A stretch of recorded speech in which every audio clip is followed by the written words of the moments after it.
අපේ රටේ නීතිය අපි කවුරුත් දන්නවා බලය ධනය හමුවේ නැමුණු නීතියක්. දුප්පත් දුබල අයට දඬුවම් ලැබුණු නීතියක්. රටේ පවතින නීතිය සැමට එක හා සමානව ක්‍රියාත්මක කිරීමට වත්මන් රජයට හැකි වී ඇති බව ජනාධිපති අනුර කුමාර දිසානායක මහතා පවසනවා. යලි අපේ රටට හිමි දීප්තිය සහ උරුමය ජාත්‍යන්තර වශයෙන් අත්පත් කර ගැනීම සඳහා අපි වෙහෙසක් දරමින් තිබෙනවා. මම හිතන්නේ සැලකිය යුතු ප්‍රතිඵල ප්‍රමාණයක් අපිට ලැබෙමින් තිබෙනවා. නිසා මම හිතන්නේ අපිට ඒක අවශ්‍යයි මේ රට ඉස්සරහට යන්න. ඒ වගේම ඊළඟ අපේ අවශ්‍යතාවය තිබුණා මොකද්ද? නීති විධානයේ ආධිපත්‍යය තහවුරු කරන්න. අපේ රටේ නීතිය අපි කවුරුත් දන්නවා බලය ධනය හමුවේ නැමුණු නීතියක්. දුප්පත් දුබල අයට දඬුවම් ලැබුණු නීතියක්. රටේ පොදු සමාජයේත් මතයක් තිබුණා. අපේ නීතියට ළඟා විය හැකි කන්ටිය ඉන්නවා ළඟා වෙන්න බැරි අය ඉන්නවා කියලා. එයාට නම් කවදාවත් නීතිය ළඟා වෙන්න බෑ. මොකද ඒගොල්ලෝගේ ධනෙ විසින් ඒගොල්ලෝගේ බලය විසින් ඒගොල්ලෝ වටා එක් රැස් කරගෙන තියෙන මහා රැස්වලල්ලක් විසින් ඒගොල්ලෝ හිතනවා මොකද්ද? ඒගොල්ලෝ ඉන්නේ නීතියට වඩා උඩින් ඒගොල්ලෝ නීතියට සමීප වෙන්න බෑ කියලා හිතනවා. හැබැයි අපි ප්‍රායෝගිකව ඔප්පු කරමින් තිබෙනවා නීතියට ලංකාවේ භූමියේ ළඟා වෙන්න බැරි කිසි පුද්ගලයෙක් නැති බව සාතික කරනවා. යලි නෑ මේ රටේ. ඕන කෙනෙකුට නීතිය ළඟා විය හැකියි.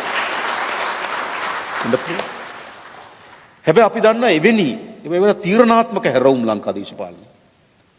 ලංකාවේ ඇතුලේ නීති විධානයේ ආධිපත්‍ය තහවුරු කරගැනීමේ කරුණවලදී ඉතාමත් තීරණාත්මක කරනවා. අපි දන්නවා එවැනි නීතිය ළඟා වෙනකොට Tamanට නීතිය ළඟා වෙන්නේ නැහැ කියලා කණ්ඩායම් මෙත නීතිය ගමන් කරනකොට අපි දන්නවා ඔවුන්ගේ එන ප්‍රතිවිරෝධයේ ප්‍රමාණය.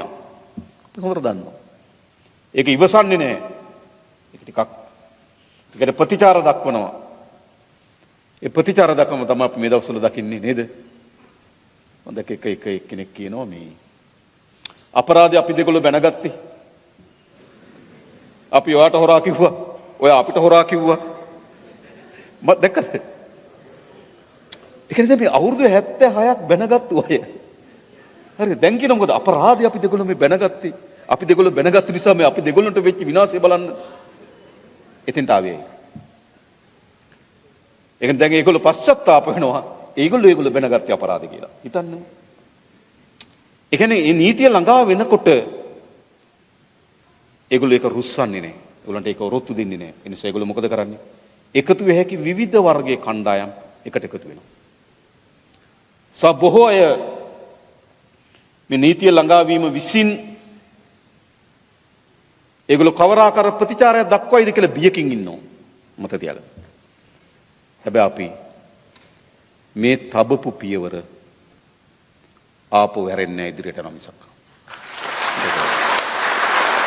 රට තුල නීතියේ විධානයේ ආධිපත්‍ය නිසි පරිදි තහවුරු කිරීම අපේ වගකීම. මේක තමයි අපිට ජනවරම තිබෙන්නේ. තමුන් වහන්සේලා මහන්සි වෙලා ඡන්ද ලබා දුන්නේ අපේක්ෂාවෙන්. මා හෝ අපේ අමාත්‍ය මණ්ඩල අපේ විජිත ඇමතුමා අපි කවුරුත් බැඳින්නේ මොකටද? මා බැඳින්නේ මොකටද?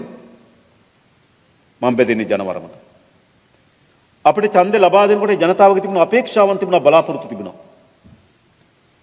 ඒ අපේක්ෂාවන් සහ බලාපොරොත්තු වල තමයි මම බැඳින්නේ. මම ගැට ගැහෙන්නේ තෙන්ට. එහෙම නෙමෙයි. එහෙම නැතු අපේ පියවරවල බියට තරජනයන්ට අනේ මේ ඕන දෙයක් වුණාව නේද? දැන් මං බලය ගත්ත නෑ. එහෙම නෑ. අපි මේ ජනවරමට වග කියනවා. ජනවරමේ අපේක්ෂාවන් මුදුන්පත් කර ගැනීම සඳහා අපි වැඩ කරමු.